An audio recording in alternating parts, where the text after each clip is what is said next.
We started our relationship with Russia, especially in 1998, with a joint parliamentary group, or we told this monitoring group, to monitor the NATO-Russia Founding Act. And then I think a very decisive date was 2002, when we created the NATO-Russia Parliamentary Committee. And that is a very great forum for the Russians to participate in the work of our NATO Parliamentary Assembly.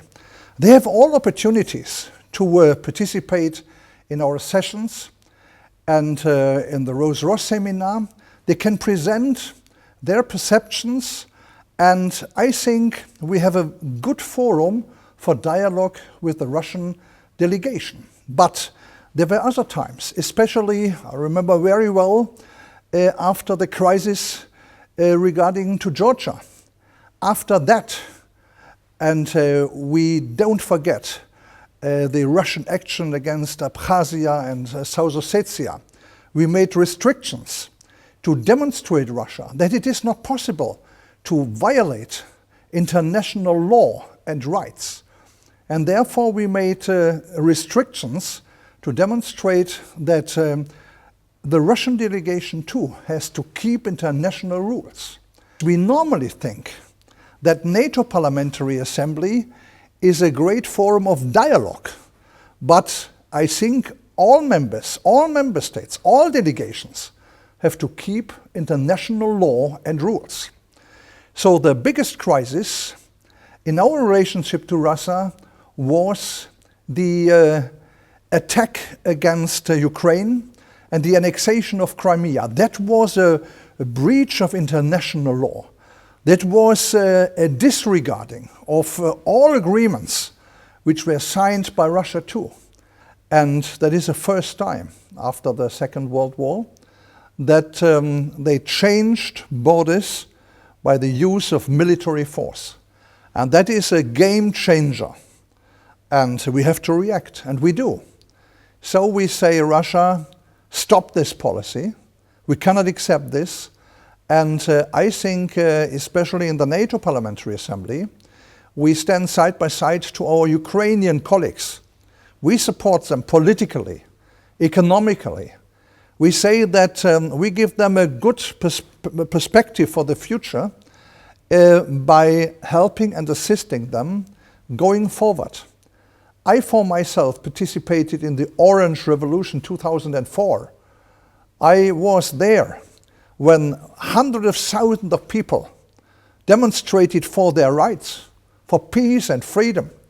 I was there 1 year ago during Christmas time, and I saw in the eyes of young people who said that is for our future, for a better life, against corruption, and for a world in peace and liberty. And I think that is what motivates us all, my colleagues, us all in the NATO Parliamentary Assembly, to stand at the side of people who want to be free, who want to decide about their own way to the future and to the structures of future. And I think no other country has a right to intervene and to tell them where they have to go.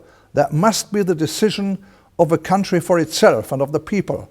And so NATO Parliamentary Assembly demonstrates that we stand at the side of people who will define their way to the future. The added value of partnership policy of NATO is that we sit together in the NATO Parliamentary Assembly, that we have the great opportunity to explain the values of our great family of NATO Parliamentary Assembly, that we can communicate the forms of cooperation, the various different forms of individual cooperation with other countries. We can explain that in this world, with new challenges like cyber attacks, like hybrid warfare, no country, no nation alone is able to solve these problems. Japan is a great country, is a friended country, is a partner of NATO and the NATO Parliamentary Assembly. And my experience was, and it was great, that the policy leaders, the representatives of parliament and of the government said, we cannot accept the breach of law in one hemisphere. As if we do this, we cannot expect that it will be accepted in another hemisphere. So they see the whole world, and they will not accept the breach of law by Russia in Europe, as they had to think of what will happen in Asia. And that is great. We live in a unit world. And so I think that NATO partnerships, looking for partners based on the same values, democratic values, like NATO Parliamentary Assembly, will bring an added value for NATO Parliamentary Assembly, for NATO, and for our partners in the whole world.